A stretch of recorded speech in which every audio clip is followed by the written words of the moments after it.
Hey there! In this video, I will show you exactly how to fix GCash internal server error. First of all, open up the GCash Help Center. After opening up the site, click on your account. Then tap to manage your app from here. Now select the Troubleshoot Login or GCash App Issues option from here. If you can't log in or open your GCash app, try these steps first, then try reopening your app after a few minutes.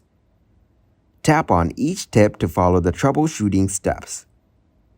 Then you can choose any of the given options from here. To change your network connection, you need to switch on airplane mode, then connect to a different Wi-Fi network or switch your network connection. Now, force close and restart the GCash app. Then, clear the app cache launch settings.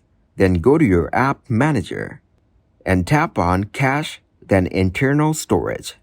After that, tap Clear Cache. Then update your GCash app to the latest version. Now you can reinstall the GCash app, and if you still have the problems, then follow the provided steps to solve the problem. Thank you very much for watching, and don't forget to like the video and subscribe to the channel.